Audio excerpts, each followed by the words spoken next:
बिस्मिल्लाहिर्रहमानिर्रहीम। लक़द मन्नल्लाहु अलल मुअमिनीन इज़ बअथ फ़ीहिम रसूलन मिन अनफुसिहिम इला आखिरिह। सदक़ल्लाहुल अलीयुल अज़ीम। मुझे अज़ीज़ साथियों, मुखां बाद हिन तरह जा न हिन इलाक़े जा न बल्कि असांजे पूरे सिंध जा हिकिड़ा माया नाज़ शख़्सियत हज़रत साईं हाफ़िज़ ख़ादिम हुसैन साहब भी तशरीफ़ फ़रमा आहिनि ऐं उन्हनि खां बाद में असांजे दरगाह आलिया क़ादरिया राशिदिया हालेजी शरीफ़ जा चश्मो चराग़ हज़रत साईं क़िबला मुफ्ती मोहम्मद ताहिर साहब भी तशरीफ़ फ़रमा आहिनि। ज़ाहिरी ॻाल्हि आहे असां जहिड़नि तालिब इल्मनि खे एतिरनि वॾनि शख़्सियात जी मौजूदगीअ में ॻाल्हाइण जुगाए नथो, पर जलसे जी इंतिज़ामिया जो हुकुम हुयो त तव्हां अची कुझु न कुझु पंहिंजी हाज़िरी भराए वञो। मुंहिंजा अज़ीज़ साथियो,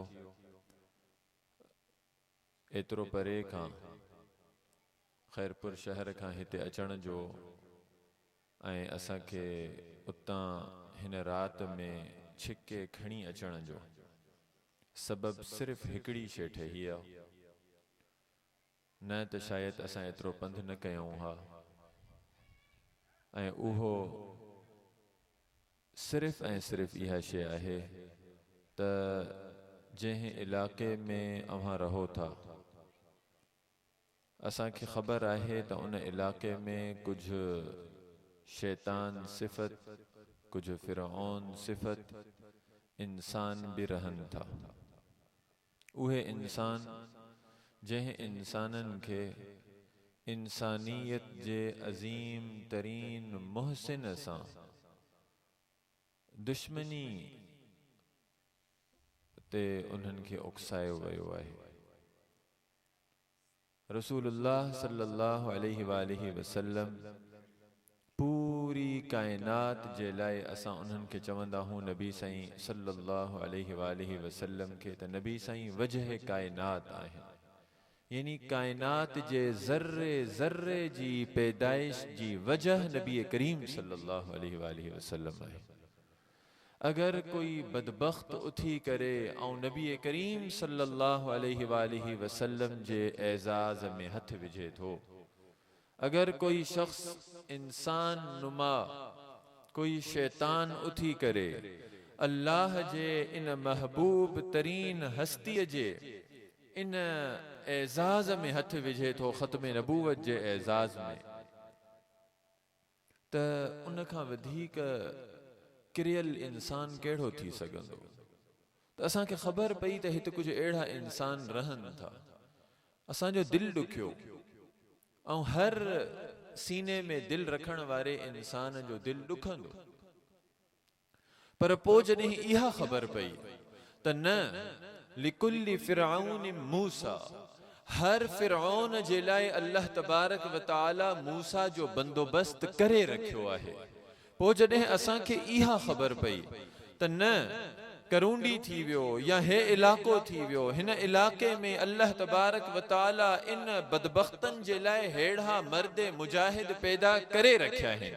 पोइ उहो गॾह गाॾो हलाइण वारे जी शक्ल में हुजे, उहो रेढ़ीअ जी हलाइण वारे जी शक्ल में हुजे, उहो हल्के फुल्के इंसान जी शक्ल में हुजे, उहो कंहिं इंतिहाई कुराड़े ऐं ज़ईफ़ इंसान जी शक्ल में हुजे, अल्लाह अगर कंहिंखे ईमान जी ताक़त ऐं क़ुव्वत कंहिंजे सीने में लबरेज़ करे छॾे त पोइ उहो अछी ॾाढ़ीअ वारो मर्द मुजाहिद भी वॾे वॾे फ़िरऔननि जो मुक़ाबिलो करण जे लाइ काफ़ी थी वेंदो आहे। असां हिते तव्हांखे सिर्फ़ ऐं सिर्फ़ ख़राज तहसीन पेश करण आयासीं। जेॾी महिल तव्हांजो इहो मसलो उथियो ऐं पूरे पाकिस्तान में फैलिजी वियो त हीअं हिकिड़ो अल्लाह जे रसूल जो दुश्मन वञी उन नबी साईं जे उम्मतीअ खे ललकारे उन जे दुकान ते वञी विढ़ियो आहे त मुसलमाननि जा जज़्बात मजरूह थिया। कॾहिं असांखे पंजाब मां कालूं आयूं, कॾहिं असांखे कहिड़ी जॻह ॾांहुं, कॾहिं असांखे कहिड़ी जॻह ॾांहुं, त तव्हांजे ख़ैरपुर में हे वाक़ियो थियो आहे, छा थियो आहे, असांखे इन जूं तफ़सील त ॿुधायो। पोइ जॾहिं असां उन्हनि खे तव्हां जूं कारगुज़ारियूं ॿुधायूंसीं त न अल्हम्दुलिल्लाह, उतां जा मक़ामी माण्हू ई, उतां जा मक़ामी नबी साईं जा उम्मती आई, उतां जा मक़ामी रसूलुल्लाह सल्लल्लाहु अलैहि वालिहि वसल्लम जा आशिक़ ई उन्हनि जे लाइ काफ़ी थी विया आहिनि। तव्हां तसल्ली रखो, उतां अञा उते माउन अहिड़ा ऐं उतां जी ज़मीन एतिरी बंजर नाहे थी जो उते मर्द मुजाहिद पैदा न थियनि। माणिक जी औलादुनि में ऐं उन्हनि जी नस्लनि में अञा ॿिया माणिक पैदा न थियनि, अञा उतां जी ज़मीन एतिरी बंजर न थी आहे। असां उन्हनि खे तव्हांजी इहा कारगुज़ारी तव्हांजे परपुठ ॿुधाईसीं। हिते अचण जो सिर्फ़ ऐं सिर्फ़ मक़सदु इहो हुयो त मालूम इहो थियो त हिते कुझु मर्द मुजाहिद जमा थियनि था। असां पंहिंजी वञी उन इज्तिमा में हिकिड़ो पंहिंजी हाज़िरी बि भराए करे क़यामत जे ॾींहुं इहा हिकिड़ी टूटी फूटी सी असां पंहिंजी काविश पेश करे सघूं त हे अल्लाह जा रसूल, जॾहिं तुंहिंजा दुश्मन तुंहिंजे दोस्तनि जे मुक़ाबले में ईअं सफ़ आरा थिया हुया, ईअं सफ़ूं ॿधियूं हुयूं, त तुंहिंजे आशिक़नि बि हिकिड़ियूं सफ़ूं ॿधियूं हुयूं। असां पंध करे वञी उन्हनि में आख़िरी सफ़ुनि में ई सही, टूटे फूटे अंदाज़ में ई सही, भगल टुटल लफ़्ज़नि सां ई सही, असां उन्हनि में वञी करे हिकिड़ी शिरकत करे आया हुआसीं। मुंहिंजा अज़ीज़ साथियो, असां मुसलमाननि वटि, असां नबी साईं जे उम्मतिन वटि, असां नबी साईं जे नाम लेवाउनि वटि, नबी साईं जे नाले खां पोइ हिते बचो छा आहे जेको? छा मुंहिंजी निमाज़ूं अहिड़ियूं आहिनि जो मां वॾे तम तराक सां क़यामत जे ॾींहुं अल्लाह जे साम्हूं पंहिंजूं निमाज़ूं पेश करे सघां त ए मुंहिंजा रब, फजर खां वठी करे इशा ताईं पूरे एहतिमाम सां तुंहिंजो बांगो आवाज़ ॾींदो हुयो ऐं मां घरों निकिरी करे पूरे एहतिमाम सां तुंहिंजे इन हुक्म ते लब्बैक चवंदो हुयो। असांजूं निमाज़ूं त अहिड़ियूं न आहिनि। छा असांजो क़ुरान सां अहिड़ो ताल्लुक़ आहे जंहिं ताल्लुक़ जे लाइ रसूलुल्लाह सल्लल्लाहु अलैहि वालिहि वसल्लम जेको असांखे दग ॾेई विया हुआ? ॾींहं में केतिरी दफ़ो क़ुरान शरीफ़ पढ़ंदा आहियूं? क़ुरान शरीफ़ जो केतिरो हिसो यादि आहे? क़ुरान शरीफ़ जे केतिरे हिसे खे सम्झी सघंदा आहियूं? ज़ाहिरी ॻाल्हि आहे असांजो क़ुरान शरीफ़ सां बि अहिड़ो को मिसाली ताल्लुक़ न आहे। असांजो ज़िक्र अज़कार सां कहिड़ो ताल्लुक़ आहे? सुबुह शाम में केतिरियूं तस्बीहूं ज़िक्र अज़कार जूं पढ़ंदा आहियूं, असांजो उन सां बि ताल्लुक़ ॾाढो कमज़ोर आहे।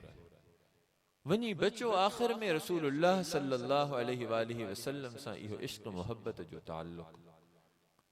अगर अॼु कोई बदबख्त उथी करे नबी करीम सल्लल्लाहु अलैहि वालिहि वसल्लम जे इन ताज में हथ विझे थो, जेको ताज अल्लाह तबारक व तआला पंहिंजे इन महबूब खे पारायो हुयो, ऐं असां मुसलमान ख़ामोश वेही था रहूं। असां मुसलमान चऊं था मूंखे पंहिंजे दुकान जो कमु हुयो, असां मुसलमान चऊं था मूंखे पंहिंजी निंड प्यारी हुई, असां मुसलमान चऊं था मूंखे पंहिंजे ॿारनि बचनि जी रोज़ी करणी हुई, त पोइ हिते बचो छा? क़यामत जे ॾींहुं पंहिंजी निजात जे लाइ पोइ हिते बचो छा? कुझु बि न बचो। पोइ त मुंहिंजा अज़ीज़ साथियो, तव्हांखे जस हुजे ऐं मां तव्हांखे वरी बि इहा गुज़ारिश कंदुमि। मां हिते मौलाना सां वेठो हुयुमि त हो कारगुज़ारी ॿुधाइनि पिया, चवनि पिया त हिते इन ई इलाइक़े में 17 मुसलमान कादियानी थी विया आहिनि। 17 मुसलमान ऐं चयूं एतिरा पक्का उहे कादियानी थी विया आहिनि जो हो इन हद ताईं चवनि था जो कोई अगरि असां सां मुनाज़रो करणु चाहे त अची मुनाज़रो बि करे सघे थो।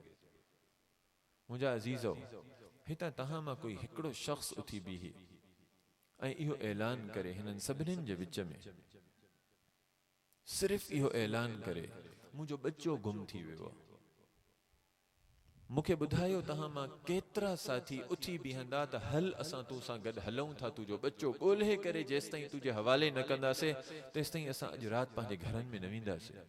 मां सम्झां थो सभु उथी बीही रहंदा। छा आहे उम्मत रसूलुल्लाह सल्लल्लाहु अलैहि वालिहि वसल्लम जा बच्चा न आहिनि?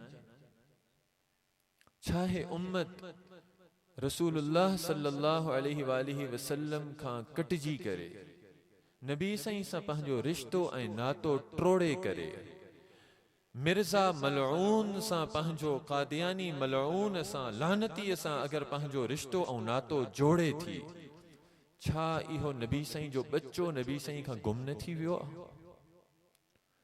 पोइ असां कीअं आराम था कयूं जो असांजे नबीअ जा बच्चा ईअं गुम थींदा वञनि ऐं असां वॾे चैन ऐं राहत जा किस्सा ऐं कहानियूं पढ़ंदा ऐं ॿुधाईंदा रहूं ऐं असांजा ज़िंदगीअ जो मामूल उहो ई हलंदो रहे?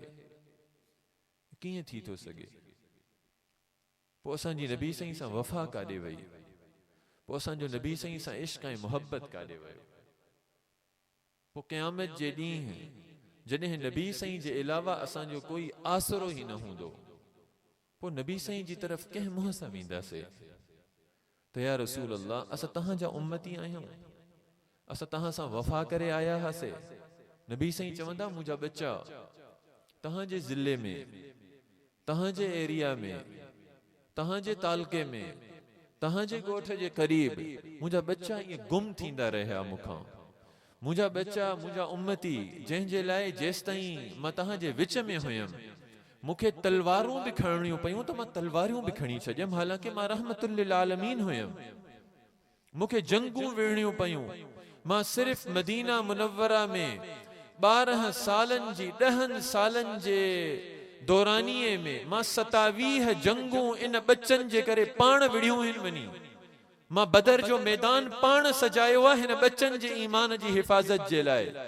मां उहद जो मैदान पाण सजायो आहे हिन बच्चनि जे ईमान जी हिफ़ाज़त जे लाइ। मां उहद ऐं खंदक जो ऐं बाक़ी जंगुनि जो मैदान पाण सजायो आहे हिन बच्चनि जे ईमान जी हिफ़ाज़त जे लाइ। मां उहद में पंहिंजा ॾंद शहीद कराया हिन बच्चनि जे ईमान जी हिफ़ाज़त जे लाइ।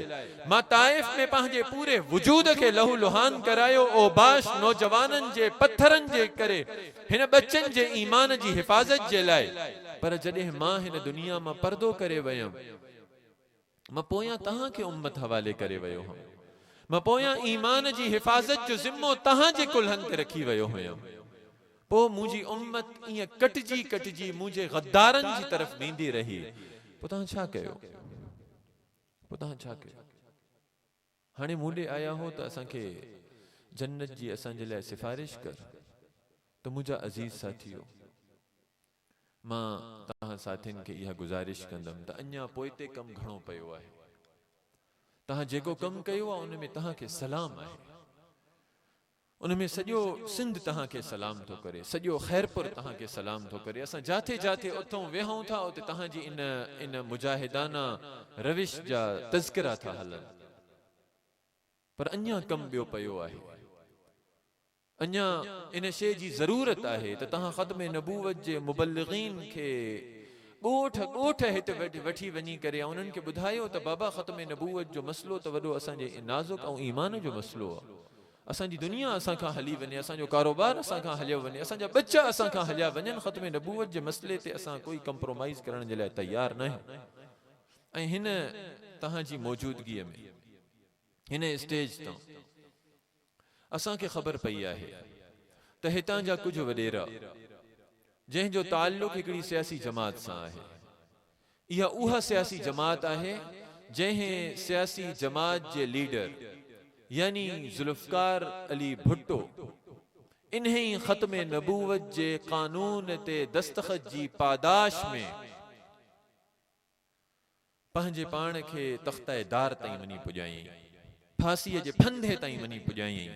अॼु असांखे ख़बर पई आहे त हिन इलाक़े जे उन्ही जमात जा कुझु अॻवान इन कादियानिन जी हिमायत में मसरूफ़ आहिनि, इन कादियानिन जी पुश्त ते थपकी ॾियण, पुठीअ खे थपकाइण ते में मसरूफ़ आहिनि। असां उन्हनि खे वॾो वाज़िह पैगाम ॾियण चाहियूं था। सियासत में असां कंहिं शिद्दत जा क़ाइल न आहियूं, सियासत में असां कंहिं बि ज़ोर ज़बरदस्तीअ जा क़ाइल न आहियूं, सियासत में असां दलील सां सियासत जा क़ाइल आहियूं। पर अगर ख़त्म नबूवत जे मौके ते, ख़त्म नबूवत जे इन मक़ाम ते तहां उन्हनि जा पुश्ती बांग थी करे सामो इंदो। खुदा जो कसम आहे कुरान खणी इंदो, कुरान टिकण ते भी खणी इंदो, तॾहिं भी असां तहां सां उहा जंग विढ़ंदासे जो तहां जो नस्लूं भी याद रखंदियूं। नारे तकबीर, नारे तकबीर। ताजदार खत्म नबूवत कादियानिन कुत्तन ते, कादियानिन कुत्तन ते, कादियानिन जा हामी, सब हरामी, कादियानिन जा हामी, कादियानिन जा हामी। नारे तकबीर। तो मुझा अजीज साथियों, हे वडो नाजुक मरहलो आहे। हिन में असां जूं त छा असां जे बच्चन जूं जानियूं भी अगर कुर्बान थी वञन त इहे सौदा असां जे लाइ ॾाढा आसान आहिनि। ऐं असां जंहिं वॾनि जी औलादूं आहियूं, असां जा असातिज़ा, असां जा पीर, असां जा मुर्शिद, उन्हनि असां खे इहे ई दग ॾिना आहिनि। अगर कोई असां खे इहो सबक पढ़ाइण चाहे त बाबा छॾियो, इहे मुल्लनि जा कम आहिनि, इन्हनि में कहिड़ियूं शयूं तहां खे पयूं आहिनि, वञी पंहिंजा बनी ॿारा संभालियो, वञी नौकरियूं कयो, वञी पंहिंजी औलादुनि खे इन ज़िंदगीअ ते त असां लानत था मोकिलियूं जेका इन कंप्रोमाइज़ ते असां खे अहिड़ी ज़िंदगी मिले। असां उन जे मुक़ाबले में जेका मौत असां खे मिले थी, असां उन मौत खे त अखियुनि ते खणंदासीं, चुमींदासीं, उन कफन खे असां 100 दफ़ा पंहिंजे मथनि ते सजाईंदासीं। उहा ज़िंदगी जंहिं ज़िंदगीअ में असां नबी सही सां वफादारीअ जा सौदा करे जेका ज़िंदगी गुज़ारियूं, जेके नौकरियूं वठूं, जेका सियासत कयूं, जेके असां पंहिंजा ठीका वठूं, जेके नालियूं ठहरायूं, जेके असां बाक़ी सियासी मफ़ादात वठूं, अहिड़ी ज़िंदगियुनि ते त असां पहिरियां भी लानत कई, असांजे वॾनि भी लानत कई, असां जूं औलादूं भी लानत कंदियूं, असां उन्हनि खे इहा ई तरबियत ॾींदा रहंदा आहियूं, असां भी लानत था कयूं। तो अगर तहां असां खे का अहिड़ी शइ, का अहिड़ी ज़िंदगी या कोई अहिड़ो रुख असां खे ॾेखारण जी कोशिश था कयो त तहां जूं नस्लूं भी असां खे अहिड़ो रुख ॾेखारण में नाकाम रहंदियूं। हे दीन इंशा अल्लाह ताला ज़िंदा रहंदो। नबी करीम सल्लल्लाहु अलैहि वसल्लम जे ख़त्म नबूवत जा चर्चा हिन उम्मत में ताबिंदा रहंदा ऐं नबी करीम सल्लल्लाहु अलैहि वसल्लम जा मुहाफ़िज़ हिन उम्मत में हमेशा सर ऊंचो करे जिंदगी गुजारींदा रहंदा जेसिताईं जिंदगी आहे। मरंदा भी सही त पोइ हाजी माणिक वांगुरु मरंदा, जेको परवाह न है, कोई परवाह न है इन शइ जी। असांजी ज़िंदगियूं नबी साईं जे ख़त्म नबूवत खां वधीक कीमती न है, बिल्कुल कीमती न है। 1000 ज़िंदगियूं उन ते लुटाइजी वञनि, कोई असां खे परवाह न आहे। ऐं अल्हम्दुलिल्लाह इहा असांजी तारीख़ भी आहे। अगर ख़त्म नबूवत जो कानून हिन पाकिस्तान में ठहियो आहे, उन जे पोयां हज़ारें जानियूं असांजे वॾनि जूं आहिनि। असां उन्हनि जे खून जा मुहाफ़िज़ आहियूं, इन कानून जा मुहाफ़िज़ आहियूं। तो मुंहिंजा अज़ीज़ साथियो, अञा सफ़र अॻिते आहे। मां तव्हां खे इहा शइ कॾहिं बि न चवंदुमि जेतिरो कमु थियो आहे बसि ॾाढो ज़बरदस्त थी वियो, हाणे वञी सुम्हूं, जेको आहे तव्हां बि सुम्हो, असां बि सुम्हूं। न, अञा कमु अॻिते आहे। अञा इन्हनि जो ताक़ुब करणो आहे, अञा इन्हनि जो पीछो करणो आहे। हिकिड़ो मुसलमान जेको असां अहले ईमान रही करे अॼु उहो असांजे ईमान खां कटिजी चुको आहे। असां ऐं तहां तहैयो कयूं त हिन ई इलाक़े में असां हिकु मुसलमान जी जाइ ते हुननि जा 10 कादियानी असां नबी करीम सल्लल्लाहु अलैहि वसल्लम जी ग़ुलामीअ जी आगोश में आणींदासीं। तहैयो कयो था, इन शइ जो वादो कयो था। नबी साईं सां एतिरी वफ़ा करण त असांजो हक़ आहे या न आहे? अल्लाह तबारक व ताला असां ऐं तहां खे नबी करीम सल्लल्लाहु अलैहि वसल्लम सां सच्ची वफ़ा जी तौफ़ीक़ अता फरमाए। वाखिर दावाना अनिल हम्दुलिल्लाहि रब्बिल आलमीन। सदाया उमर आयशा जो बचड़ो थो सजाया, तुझो शान पाएगी रब थोरी जाया। उमर आयशा जो बचड़ो थो सजाया, अमर तुझी सारा कुरान में